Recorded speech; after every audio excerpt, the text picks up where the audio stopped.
Hello and welcome to A Celtic World, a Celtic channel connecting fans all around the globe. My name's Stephen and I'll be your host for tonight, and I'm joined by a couple of excellent contributors and we're looking forward to a great show. So firstly, I'll go to the man they're calling the Bard from Borneo. It's Gav. How you doing, Gav? Doing very well. Still got the remnants of a cough from this blooming influenza, but hopefully I'll be able to be quick on the mute trigger so nobody has to listen to my hacking. But otherwise, all very good. And from a Celtic point of view, very happy and delighted to be here tonight and not hosting, so I can relax and enjoy myself. Yeah, sure. Okay, so if you see any phlegm flying on your screen, we'll know what's happened then.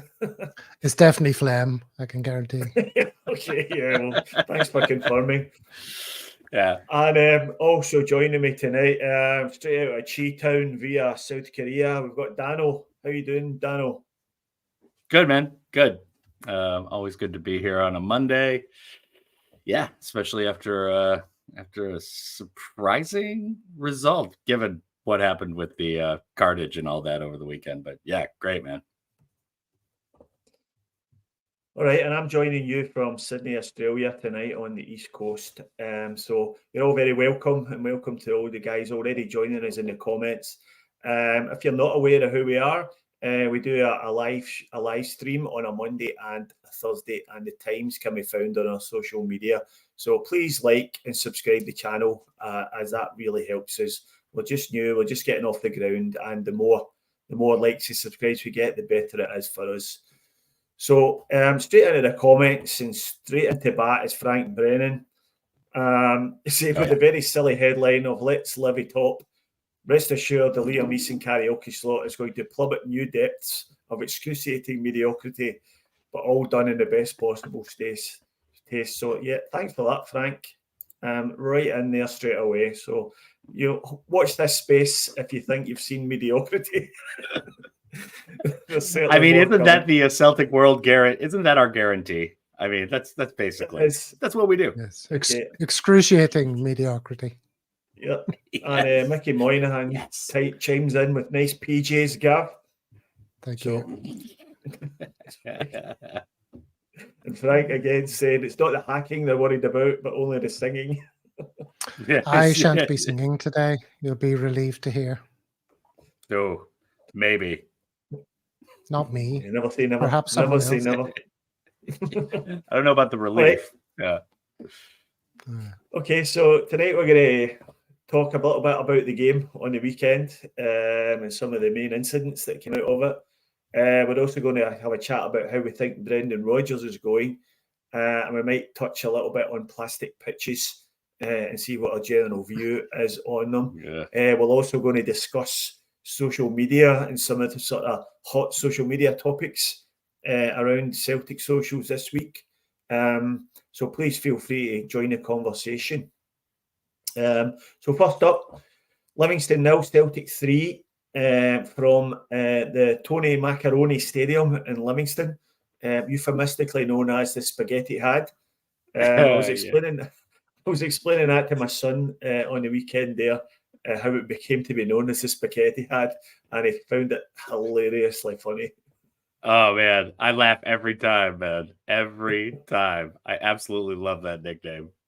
It's brilliant. It's excellent. peak Scottish football, isn't it? To name a stadium after an Italian restaurant. Fantastic. Yeah, it's really funny. I mean, just the name in and of itself is so kind of generic and weird as a stadium in Scotland, like the Tony Macaroni Arena. I'd be looking around like, is this Jersey? Where the fuck are we, man? But yeah, the Spaghetti Had. An English friend of mine, we went to the Guangzhou FC game on Sunday, and we took his kids, and I told him what everyone in Scotland calls the Tony Macaroni Arena. He was cracking up. He didn't know. he didn't know the Spaghetti Had bit. And yeah, brilliant. All right, so let's dive right in there. So first we'll chat a little bit about the starting lineup. Obviously, there was a few positions which were already decided by injury. It looked as if Nat Phillips didn't make it again. Probably more precautionary than anything else being played. The game being played on the plastic. But probably the biggest talking point of the starting lineup was James Forrest coming into one of the wing positions, playing on the right hand side. So I'll go to you first, Gav. What were your thoughts when you saw the team coming out? Well, that was the one that jumped out. Obviously, Forrest starting over Palma. The received wisdom appeared to be that it was time to get minutes into the legs of some of these players. I saw an interesting take on the Boise bus by Boise himself, who proffered that perhaps Brendan was protecting some of the newer guys, particularly Palma, after all that negative fan response to him in Europe. And, the plastic pitch not being the best place to prove yourself and being potentially somewhere where you could have a stinker. And he didn't need another perceived stinker early in his career. And I think there's probably something in that. I think maybe Brendan was sort of going a bit more with tried and trusted rather than exposing some of these new players to negativity. So I guess that's what was behind that decision. Although I was quite surprising, but I can see the logic in that, if that indeed was the thinking. And Daniel, would you go along with that? Were you okay seeing Forrest there? I mean, I kind of had the same reaction. I saw him on the team sheet and I was like, what are we doing? But then I was kind of thinking about putting Yang or Palma out there, like kind of young guys. And Palma did get a lot of blowback from his perceived inequities versus Feyenoord. So it does kind of make sense when you factor in, this pitch that they're playing on at Livi, which for some reason the Scottish football still allows. It does make sense. I can see the logic in it. But my initial reaction was just, what the fuck is Forrest doing on the starting 11? So I was okay with it in the end. I mean, if Forrest ends up twisting an ankle or something like that, it's not the biggest, worry. Like if we lose Yang or Palma, like another player out, you're just kind of sitting there like, wow, this is really bad. So I don't know. I think he risked the person at the right wing position that would be, the least costly to lose vis-a-vis the other players. So, and since you're in a high risk environment where you could have sustained injuries and stuff like that on the plastic pitch, I thought it made sense. So what you're saying is we were using Forrest as a human shield against the plastic pitch. Pretty much. Yeah. I mean, to a degree, yes, I think that was definitely the case. He's just, he's protecting the kids, man. He's blocking everybody else. If you want to put it crudely, that's basically what happened. But I can see the logic in it for sure. Yeah, it was a big surprise. It was a surprise to me. I must admit, I thought it was going to be. I thought he was going to stick with Palma. I think Palma and Yang both really need minutes, and with a lot of important games coming up, I was very surprised at that move.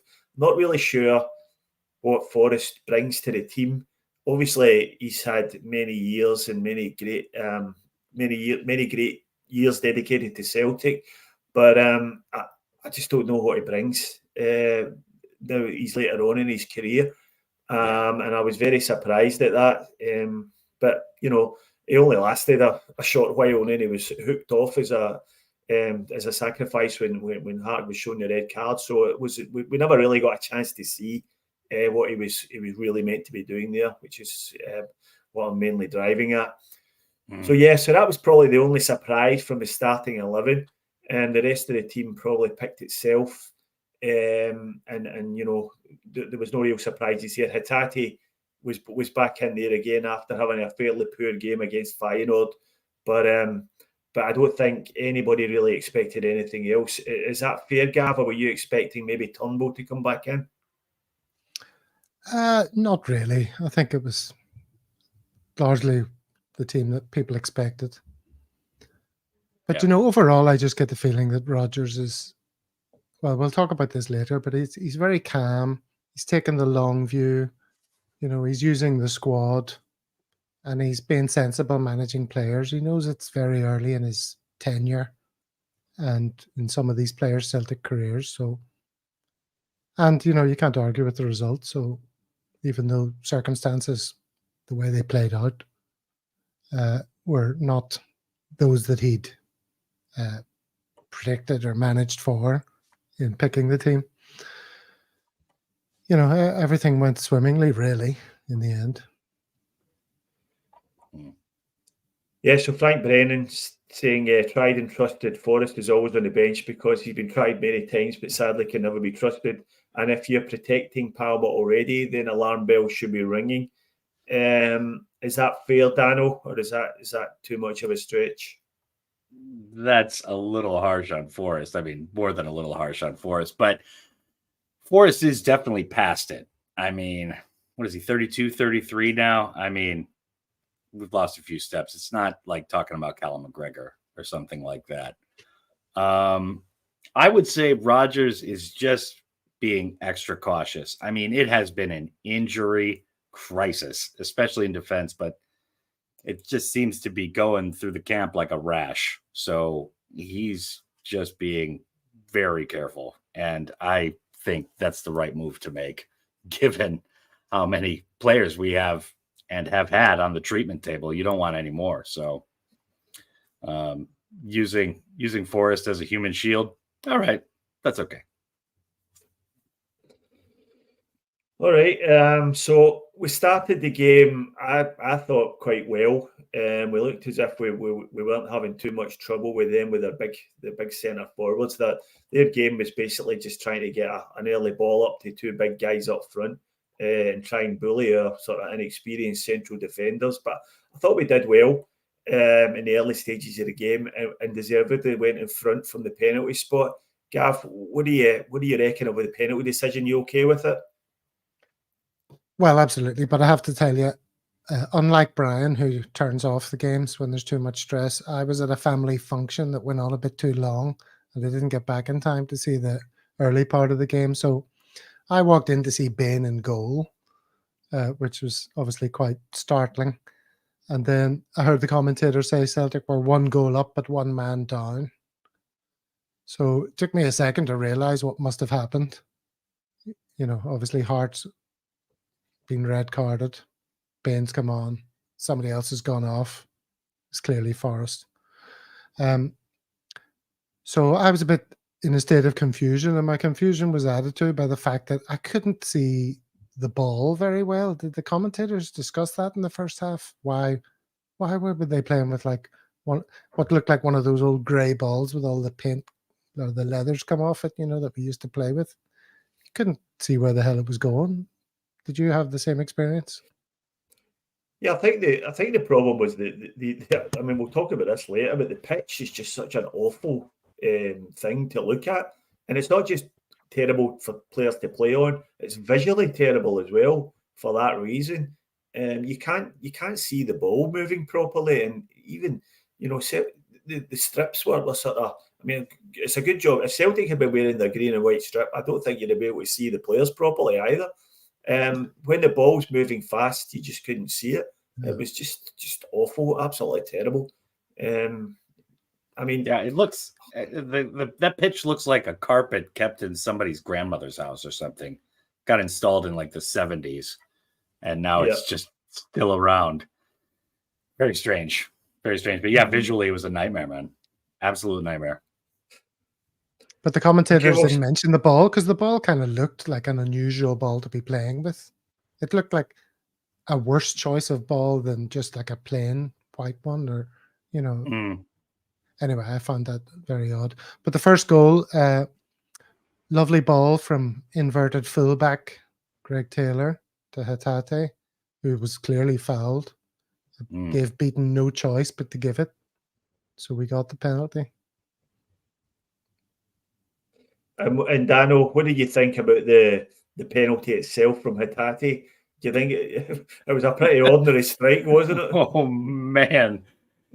Pretty subpar. I mean, he's lucky to get that goal. I mean, it was what, a foot to the keeper's left. And he should have saved it. Honestly, got a hand on it. How could he not have?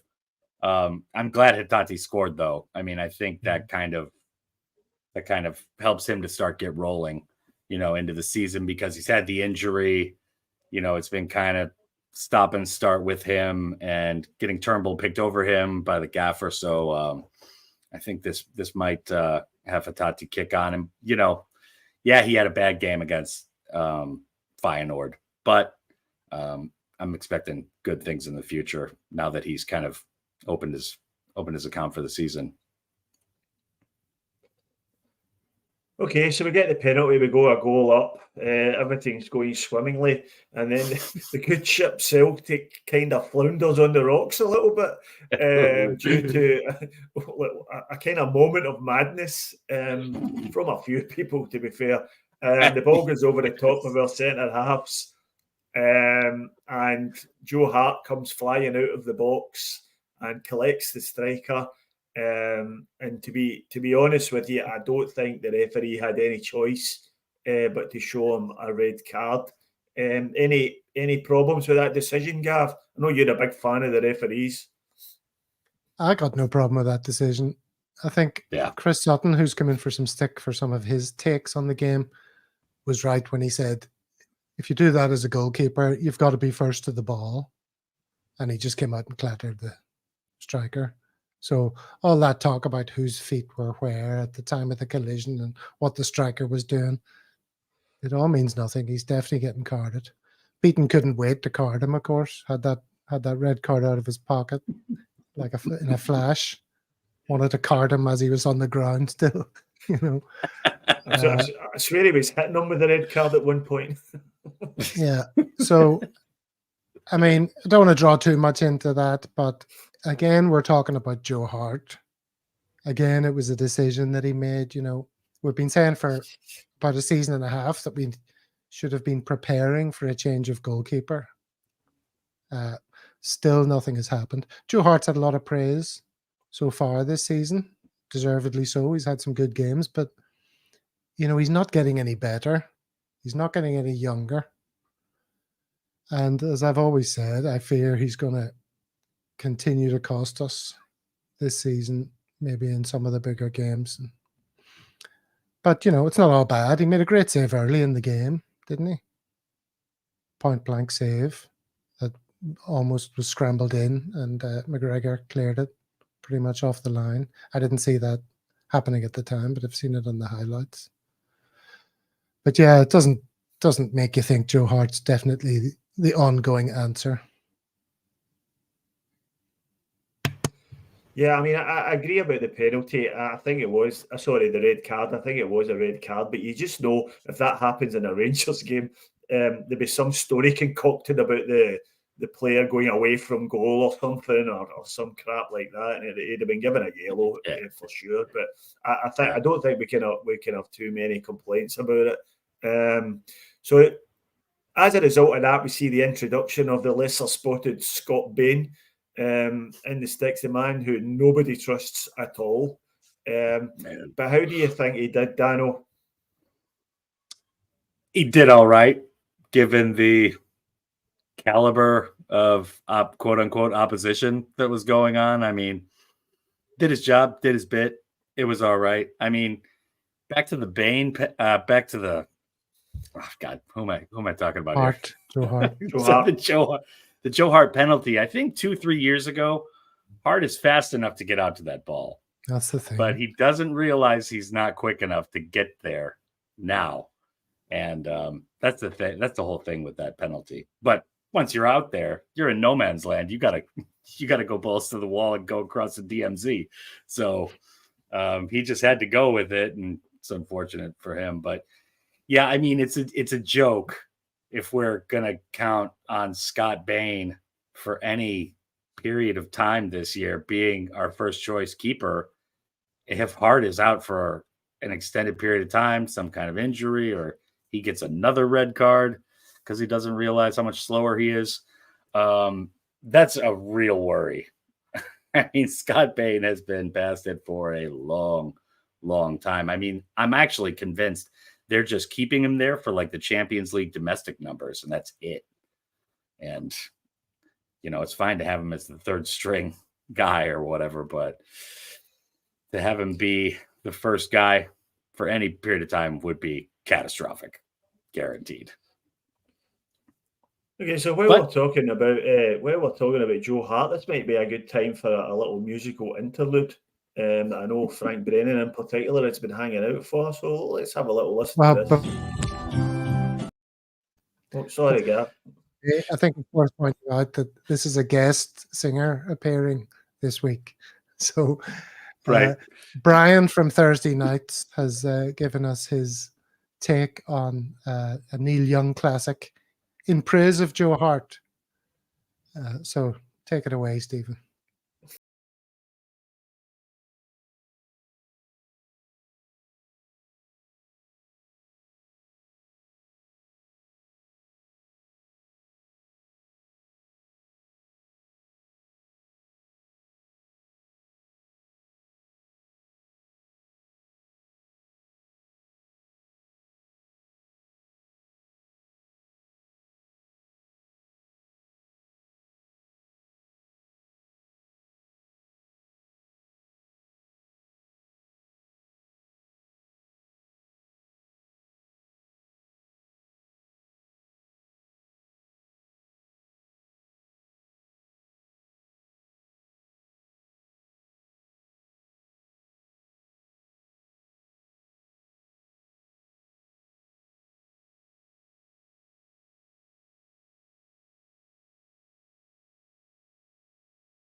Gav, the truth. I mean, is this guy like our bad hot takes mercenary that you've hired to get clicks or something?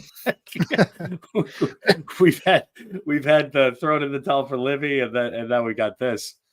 No, this is that is just Brian expressing himself through the medium of song.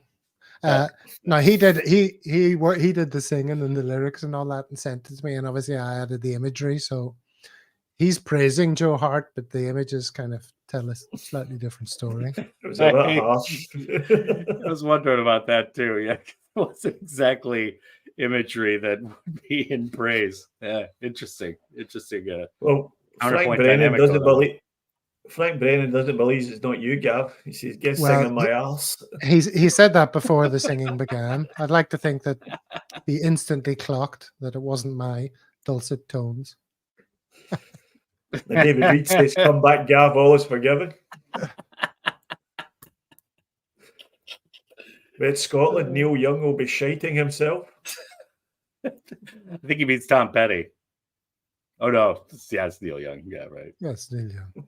Yeah, Neil Young. Come on, Dano. I know. I'm blowing it here. All right. Well, back you should show that one for Brian. Okay. Yeah. At least somebody liked it. I thought that was very good, actually. I quite enjoyed that. It wasn't bad. Kind of. Well, we look forward to hearing your version soon, Dano and Stephen. Oh, yeah. Everyone has to do their homework. Yeah, I'll give it a crack. We'll have to wait. Might not be substantially worse than that, I can assure you. And here's the man himself. Sorry, lads. Painful. Stella taken. It's always excuses, isn't it? Always blame the drink. Yeah. All right, so back to the game. So we see out the first half, reasonably comfortably, and the second half begins.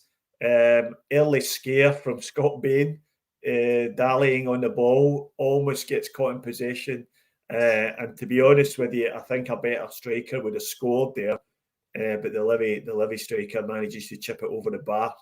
But I think we played quite well second half and got another couple of goals. So Gav, you want to talk us through the first goal of the second half? Well, the first thing in the notes here was how did we react to going down to 10 men? Do we want to talk about that a little bit before? Yeah, let's talk about that first then. Yeah, the tactical changes that Brendan put in place.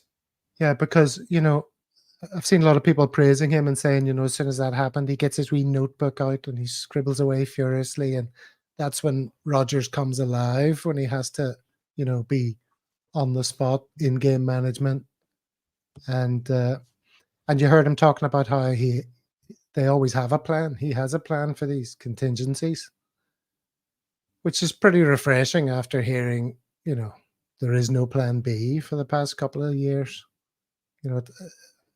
I'm comforted by the fact that we have a skipper, or not a skipper, but someone at the wheel who's got a series of contingencies and knows what to do when certain things happen and can guide us through the various vicissitudes of the season and individual games.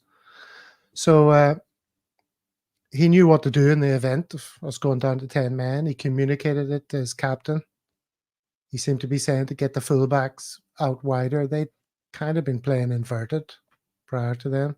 So I think that was sort of reversed, offering more protection that way, opening up the width.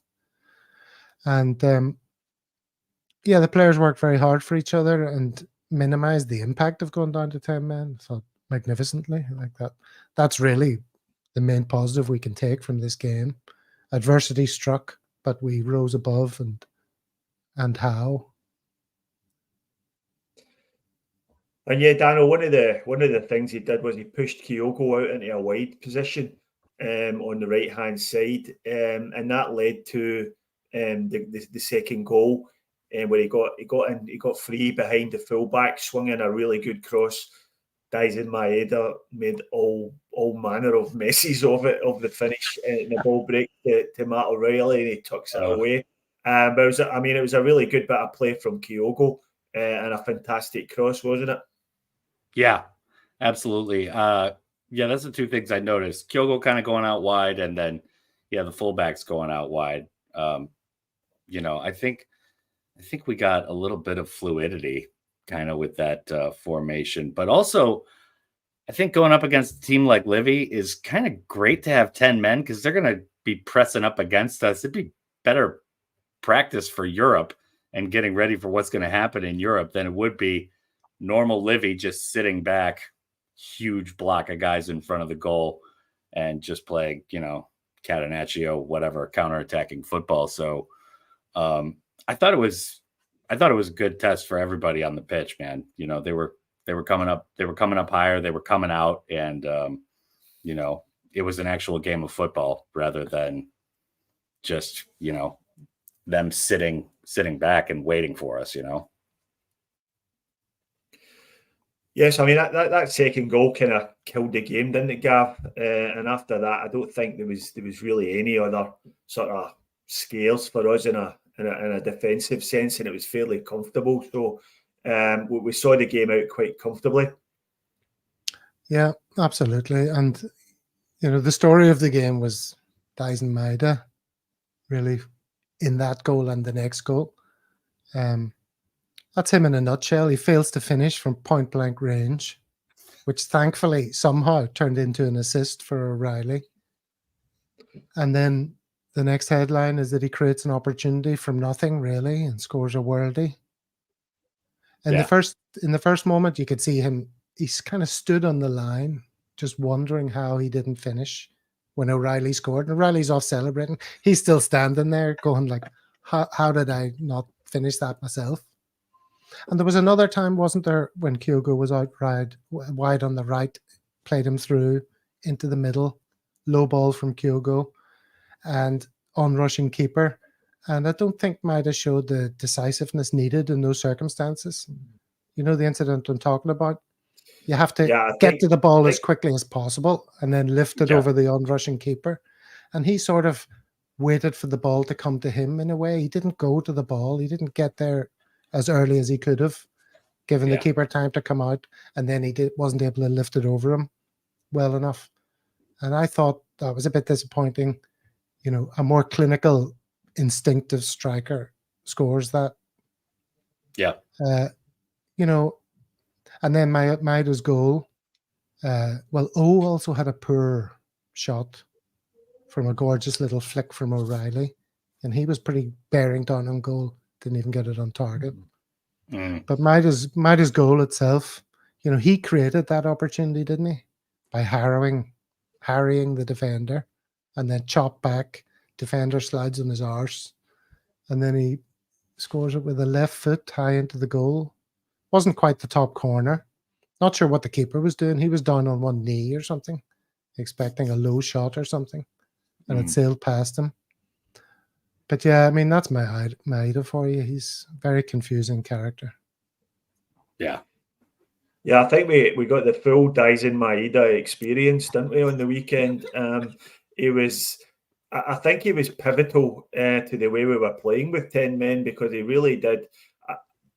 For me, with what I could see from the game, when we were in possession, he went through the middle as a centre forward. But when we were out of possession, he dropped back into the left hand side and just to his normal role. We basically played without a striker when we were out of possession.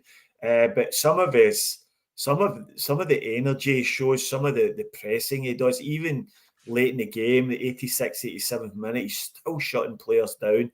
And in a situation like that, he's absolutely invaluable. But I think the one you're talking about, Gav, where he tried to lift it over the goalkeeper, I think that was a good save by the goalkeeper. He allowed the keeper to make that save. Yeah. If you watch it again, he kind of hangs back and waits for the pace of the ball to come to him. Whereas if he'd moved towards the ball, he could have made the opportunity a lot easier on himself. Yeah. Take it from a striker like me. Yeah. And the cross from Kyogo, which turned into the assist for O'Reilly, actually came off his arse. So that was something to behold. And I think that led to the comments after the match by Brendan Rodgers that you're never really down to 10 men when you have Daisen Maida around, because he was effectively covering two positions, Daniel. Yeah, I heard the Livingston manager saying that he's actually like equivalent to three players, and I was thinking to myself, yeah, he is a really good player, a really average player, and a very subpar player. That's Daisen Maida in that game. He just, I mean, it's infuriating at times, but he's such an exciting player to watch, man. It's amazing. And the way he harried and pressed up the pitch while we were out of possession, even with 10 men, was incredible. I mean, there aren't a lot of players, I would say, in the world that can have that kind of fitness. I mean, 86th, 87th minute, he is still bombing around, man. I mean, you can't fault him for the effort and the fitness, but the tap-in goals, it seems like he always flubs these tap-in goals. I mean, we had the Real Madrid moment last year where it was just like, oh my God. It always seems like Daisen just can't get the little tappers in. I don't know why, but then, like at the end of the game, he just smashes one. All's forgiven in my book. Yeah, I mean, he's a walking oxymoron, isn't he? A limited footballer, but wonderful player. Unreliable up front, but always gives 100%. And his 100% is more than other players. Yeah. Awful touch, but capable of worldies. And can at times look like a total liability, but is in fact one of our best assets. So it's just a very confusing picture. Obviously, the net is positive. It gives you so much more, but there's just moments where he disappoints. So, He's just I mean, this streaky. is a He's good just a time to streaky discuss the what happened on social media. Steve, if you're ready to share that, because to dismiss him as an empty jersey, as Laura Bradburn did in response to what you quoted about Rodgers saying, you know, you're never down to 10 men when he's around. Right. Ignores all the great work he does. And that is, you know, wildly inaccurate to do that. But equally, to praise him as the best thing since sliced bread without acknowledging the frustrations that you have to endure with him is also, you know, inaccurate. You have to take the rough with the smooth. Have you got that to share at this stage, Stephen? I don't think I have that one. Give me 2 seconds. You talk amongst yourselves. Well, people probably know what we're talking about. It's a tweet that Laura Bradburn put up. She's a contributor to Axom. And right. She was basically saying, with him, you're not down to 10 men, you're down to 9, because she's not a believer. She doesn't get the Dyson Maida thing. And this caused massive furore in Twitter. There was a bit of a social media pile-on. People telling her she doesn't know what she's talking about and her opinions. They were dragging up her opinions from the past about Starfelt and some positive piece that she did on Rangers on a player called Negri, an Italian player. And wasn't it like last week where she was saying Scales keeps getting picked because he's Irish or something? Yes. Yeah, I don't get what's going on here. But then today she's like, "Oh, I'm quitting Axom just because everyone's piling on me," and it's like, well, boo hoo, man. You know, I don't know. You know, if you can't take the heat, don't bring gas into the kitchen. Her opinions are obviously kind of geared towards getting some kind of reaction from people, but they're way too harsh, man. And I think people are kind of reacting to it like they should. But I mean, pile-ons on social media are kind of ridiculous anyways. So, sure. I mean, I think all the tweets have been deleted now. They're not available anymore. But I mean, I do agree that it was just a really, really bad take, and off the back of a few more bad takes. But I think it goes more deeply to a point about social media, and nobody likes to see a pile-on, and there's no pile-on like a Twitter pile-on. And you know, I'm genuinely sorry to see that Laura's not going to be doing Axom anymore. You know, we like to have. It's good to have female contributors to Celtic content, and we don't have enough. So I'm sorry to see her not withdrawing from Axom, even though I completely disagreed with what she said. And I do think an element of it was to try and generate a bit of controversy. I wonder, does she have a good singing voice? Maybe we could attract her to Celtic World.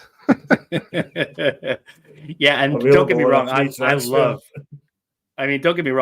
Axom. So don't get me wrong. And I like what she contributes to it. But yeah, I mean, I don't think you should let the trolls win in this situation. If everybody's having a pile on social media, just brush it off, man. I mean, it's going to happen. Sure. You know?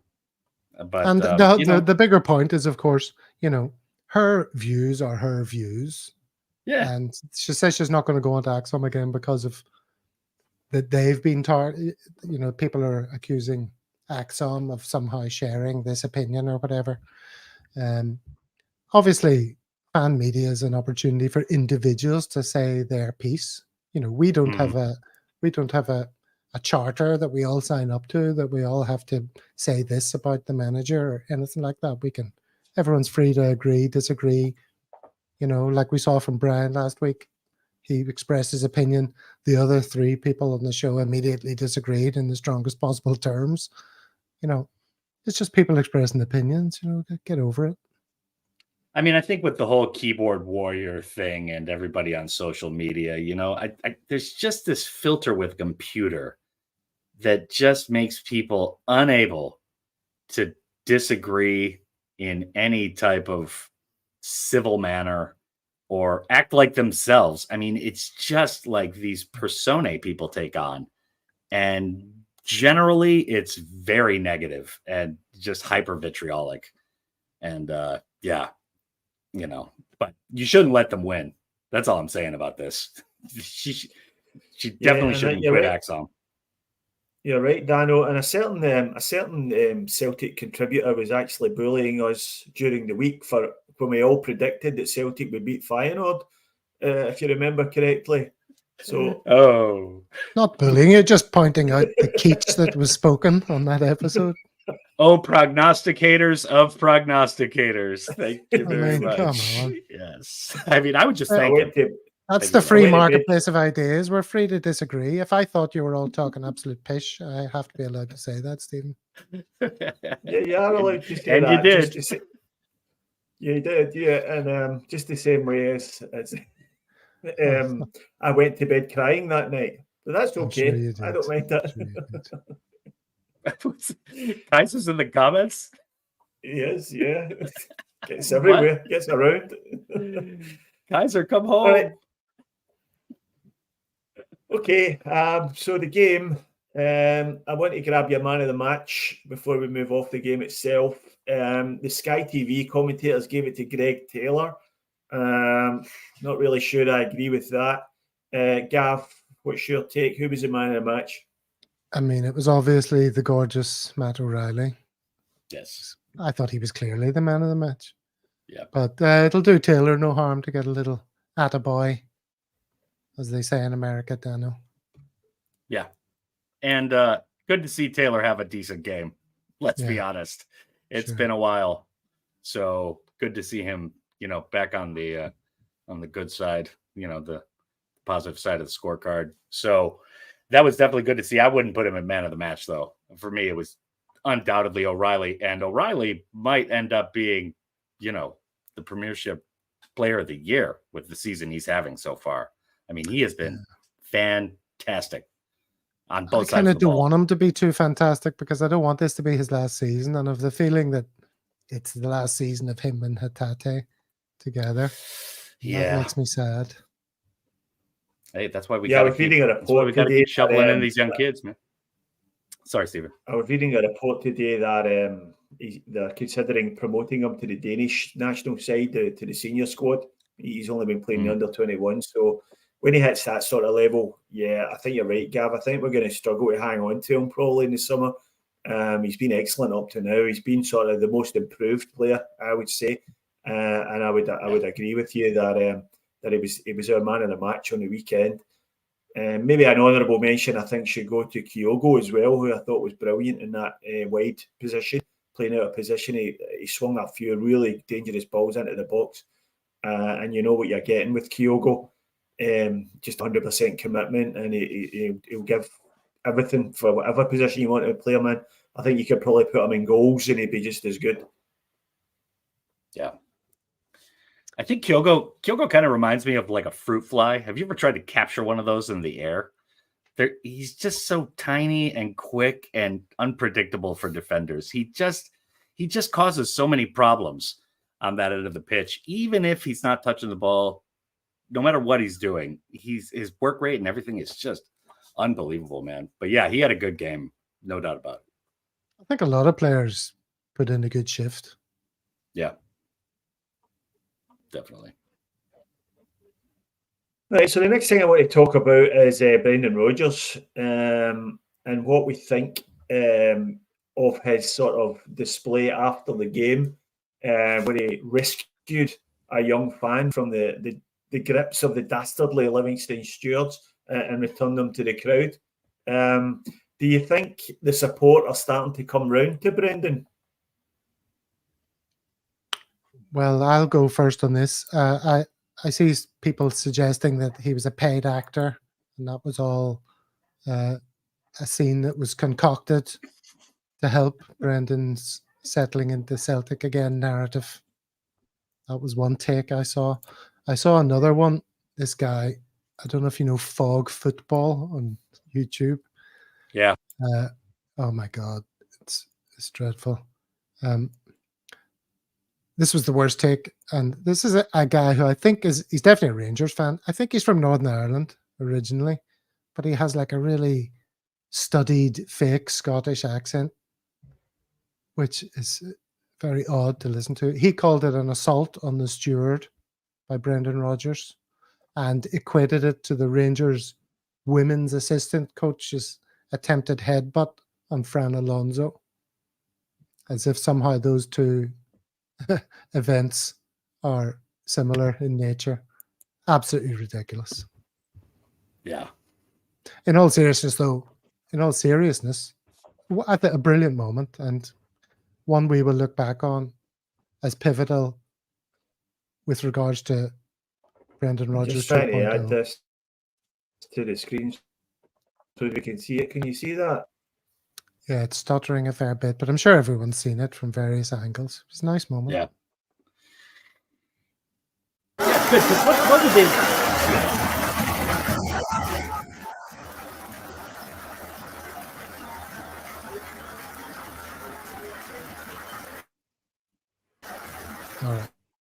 All right, you can pause it.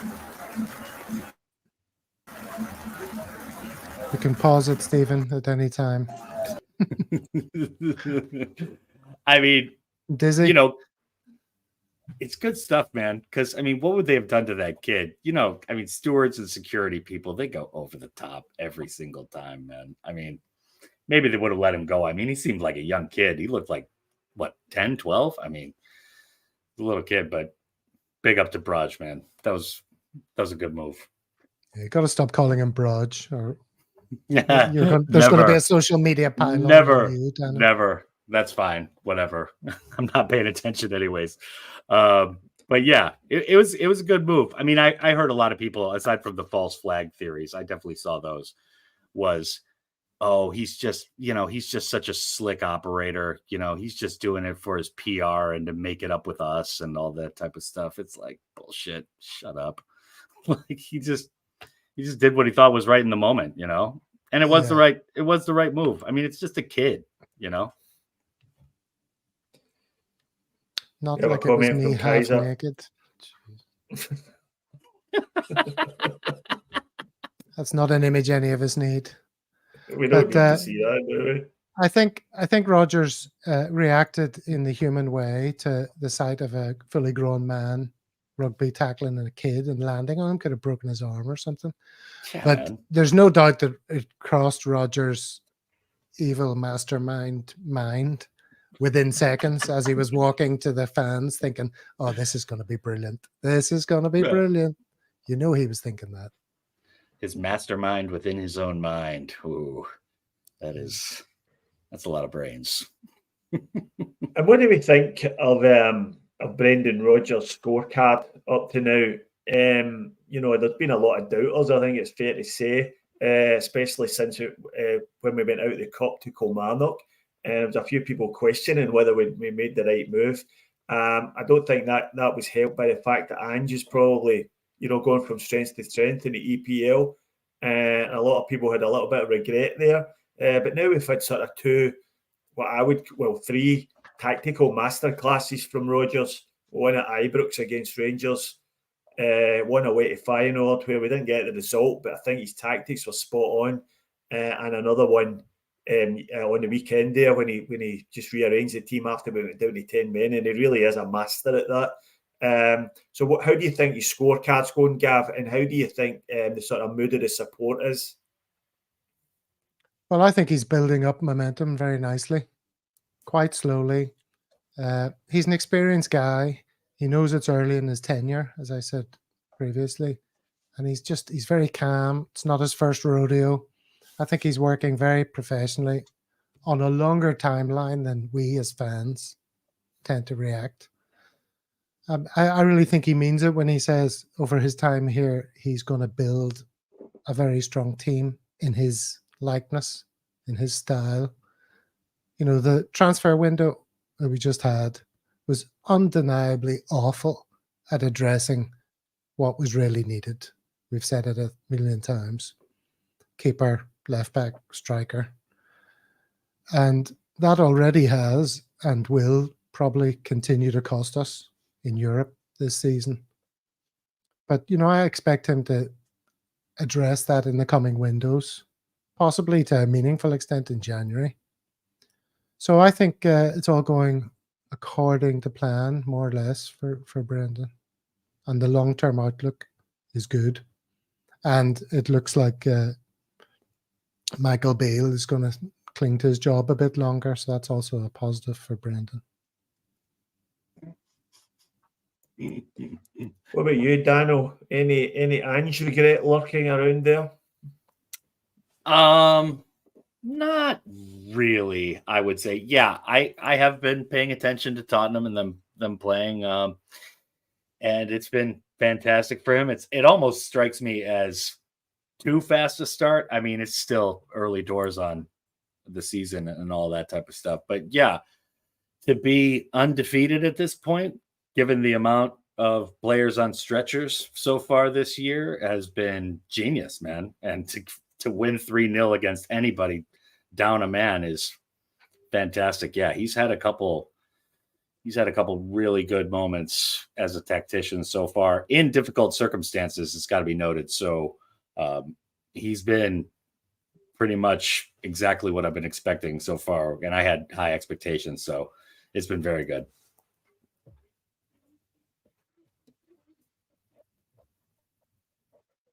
Okay, so we're happy with Rodgers. Did you catch the video of the press conference or the sort of question and answer session with Ange, where he forced him to ask an extra question because there was a little kid with special needs down in the front row was desperate to ask a question. He's he's building a reputation down there as a special kind of guy. Yeah, I can't bring myself to watch anything with Ange. I have to be honest. This friend of mine, this Aussie friend who's a former Socceroo, who told me all about Ange before anybody else did when he was first mooted for the job. And then together we enjoyed the whole Ange experience.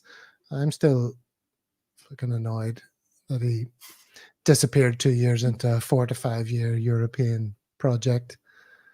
And I can't bring myself to see him being adored or having success. And this Aussie guy keeps sending me links.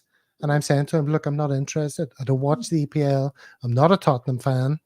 I'm not interested in Ange's story. His story ended, whenever he started taking Daniel Levy's phone calls in February or something. So stop sending me these things. It's really irritating. Our friendship has kind of suffered a bit as a result. Because he's still on fall the out over it, Gav. Don't fall out over it. He's like, I've just Ange told him is I'm dead not to me. interested. Soon you will be too. Yeah, exactly. The I loved it. Kaiser agrees with you. He's telling you, well said, Gav Postecoglou, who, in my opinion, also. So a hilarious play on words there from the Kaiser. You just know, though, as I warned Spurs fans at the time, if you hear that Manchester City or Liverpool, in particular, those two clubs, are going to change manager, Klopp has said, I've had a great time, but it's time to move on or something. You just know Postecoglou is out the door in a flash. And Manchester if the City group, possibly also United, but I'd say Liverpool because of the emotional draw that he has to that club and the City group connections that he has. I mean, Tottenham will be, the Tottenham fans will be outraged that they were a stepping stone. How dare he? That'll be fun to watch, though. It'll be great. Yeah, okay. It will be. I think Man United's the one to watch because they've had an awful start to the season. I think Ten Hag. Well, I don't want them to go there. Dodgy ground. So why do you want them to go there, Gav? Well, because I grew up sort of like a Man U or the team that I fell in love with watching English football, and there's just the relationship between me and just getting too complicated. I don't know how to feel about it at all. I think you might need to speak to someone about that. Yeah. You need counseling, Gav. It's all right. You can watch relationship the man on TV. counseling. You have to move on, Gav. You have to move on. Oh, classic. But All right. yeah. So one more thing I wanted to talk about just from the game, the plastic pitch. So yet another shambolic pitch we play on. Is there anything we can do about this, or do we just have to cop it, Daniel?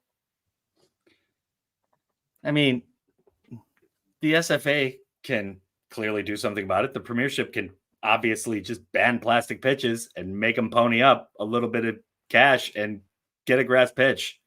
It's not that big a deal. Like, you should be able to do it. Like, honestly, you guys are professional football organizations. Get it done. We're mandating it. I mean, they mandated all cedar stadiums, back, after Hillsborough and all that. The clubs just ponied up and did it. What's going on here? Like, get the fucking plastic pitches out of Scotland. It is an embarrassment, man. It's really bad. Yeah, I mean, I think there's a commercial aspect to it for smaller clubs, and they like to be able to sort of hire out their pitch during the week for community stuff. So, and it does save them money on the upkeep of it. But I do agree with you. It's time we drew a line in the sand here. And I was hearing yesterday a rumour that Kilmarnock are considering putting a grass pitch down for next season, which would leave Livingston being the only one in the Premier League. So I think that would be a good time to maybe move to mandate it. I was just wondering what you thought of the idea of, I know it's something they do in Holland where they have a fund for pitches, and everybody contributes to that fund. The bigger clubs contribute a little bit more, and that money can be used to help clubs that are struggling to maintain their pitch to a great level. Gav, would that be something you would be okay with doing? Absolutely. That makes perfect sense to me. I mean, Celtic are rolling in it. Livingston don't have 2D, as my dad would say, whatever that means, to rub together. And it's impossible for us to sort of view things through their lens. I mean, imagine you're a director of Livingston. There's no one come to see your games, and you're never getting anywhere. It's just they're living in a totally different stratosphere. So, yeah, I mean, if everyone was to contribute a bit of cash and elevate the standard of the game, make sure everyone's at least playing on grass, because it is a total embarrassment that you have to play on plastic pitches. It should definitely be some kind of collective effort, and it wouldn't cost each of the clubs too much money. They could still keep the community aspect going and, have a little extra maintenance on the actual grass. But yeah, it's crazy, man. It's just crazy to watch. I mean, Celtic Football Club are playing on your nan's old, carpet from the 1970s. It's just wild, man. It's weird to watch. It's crazy. There's another aspect to it there in the comments. Steve. See that comment from Dean. Like, I think these clubs will change if they're told to change. If it becomes a mandatory requirement for playing in the top league. But the problem at the moment is the voting structure means that two clubs can prevent any sort of legislation passing through the SPFL. So if Kilmarnock and Livingston vote together, they can block any move to mandate grass pitches. So, if you were to lose one of them through either relegation, or if one of them decided to put a grass pitch down, then that might be the time to do it. So let's hope so. It's an absolute shambles, and they're not even good. Plastic pitches. If they were the state-of-the-art ones, that would be okay. But yeah, that's a good point from Mickey. Be the first time Martindale's been forced to grow grass, allegedly. Did you see Martindale's after-match interview? No, but I saw the two stills on Twitter. Yeah. One was him responding to a game where Tavernier got a penalty against them, and he was laughing his head off. And then the second was the Celtic game that was refereed correctly or something. He wasn't very happy. What did he say in his interview? I don't mind David Martindale as much as everybody else. I think he's pretty good value. he was rambling badly. He was rambling really badly. I really thought he'd been maybe partaking of the product, as they say. You never touch the product. It's been the end of many a good dealer. You can hire your own supply. But all joking aside, in praise of Martindale, you have to respect the fact that he has turned his life around from where he was to where he is. I say fair play to him. I think he deserves a better job in football. But whether he'll get one because of his the baggage that he carries, well, yes. But yeah. Everybody deserves a second chance for it. Might even invite Brian to sing again. Well, he served his time, right? Give him a shot, man. Whatever. Everybody deserves a second chance, unless if you're a screaming Hun. The views of individuals on a Celtic world do not necessarily represent the views of a Celtic world. Who's the host again tonight? This is weird. Yeah, that's it. Yeah, I think we should clarify that. Okay, so let's move on to our social media recommendations. So I'll put this one up, which Gav provided for us. Let's see if I can get this to work. You don't need to hear this. It's just the reaction of Mickey Beale watching the empty seats. Nah, you don't need the audio on this one. No, you don't need audio. He just looks sick to his stomach. Eventually he's going to realize that he can't even kid himself. I wonder how far we are from that. But them booing at the end of a victory is absolutely hilarious. Priceless. What the game against Celtic, that was probably the worst home crowd I have ever seen in my life. Any sport. They were not helpful. Every little perceived shortcoming, every Hun in the place was just raging, man. It was wild to watch. I was loving it. But that crowd at Ibrox is getting pretty nasty nowadays. They're pretty nasty pretty much all the time, but right now it must be rough, man. But yeah. It shows you what thin ice he's on. That's 3 games, 3 clean sheets, 3 victories, and he's got no credit. And everybody's pissed. Yeah. Everybody's still pissed. It's all because they lost to us. That was a dagger in their hearts. Just seriously. Not going to have a better shot.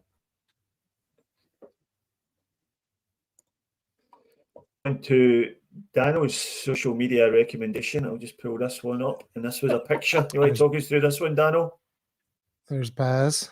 Yeah, Baz is down in Spain. I think he fell asleep in his garden or on the beach this weekend. He's clearly gotten some sun. Not, and I know the feeling, man. I'm very pale. If I get sunburned, that's exactly what I look like. And it just kind of reminded me of the last time I got sunburned, and my wife in Korean was calling me the pink pig while we were down in Cambodia. But yeah, Baz got some sun this weekend. It's pretty clear to see. Just burnt to a crisp, man. So yeah, I thought that was pretty funny on today's video. Putting a Scotsman out in the sun's like putting a fork in a microwave. So. You can see. What's the meme? There's a meme that was knocking around. It's been knocking around for years, and it's 4 girls laying down. There's a really dark skinned girl. They're all lying down on the beach, in a square, and it's the darkest girl is up front. There's another girl who's a little more of an olive complexion, and then there's a really, really fair skinned girl behind that. But it's do you see the really white girl in this picture? And then it's no, not that one. And then you look really hard and it's oh, there's a 4th girl back there. It's just crazy. It's like an optical illusion, man. You can barely see her. It's amazing. But yeah, that's me on the beach basically. So I do have some sympathy for Baz, and I love his channel, so wanted to give him a shout. I hope he gets the after sun out. Yeah. Slathers it on thick. What else have you got for us there, Stephen? All right, we just one quick one from me. Just one from me here. This is one that was posted. It's a Livingston ground staff taking care of the pitch at half time, and I think you probably have to be of a certain vintage to get this one. It's an advert from the 1970s, I think, for Shake and Vac. You remember that one, Gav? Do the shake and vac and put the freshness back. Do the shake and vac and put the freshness back. If your carpet smells fresh, your room does too. Every time you vacuum, remember what to do. You do the shake and vac, put the freshness back. There you go. Impromptu. I definitely remember that era of carpet care for sure. You thought, but yeah, you thought you were getting out without a song from Gav, but no, I didn't Never. expect it to be shake and unfortunately vac. not. I used to be very attracted to that woman, I have to tell you. Whatever age I was when that came out. The way she shakes her hips and the big flowing skirt and everything. oh yeah. I welcomed her shaking and vacking. I think we're veering into dodgy territory here. Yeah. So yeah, probably it's time to draw the show to a close. So thanks, Gav, thanks, Dano, and thanks Thank you, Steve. everyone for joining us in the comments. Please tune in again on Thursday night for more hilarity. We will be looking ahead to next week's game at home to Motherwell. And we might chat a little bit about the upcoming Champions League games the week after, and any other Celtic news that comes up in the meantime. So good night from me, and have a good week. Cheers. Yeah, boys.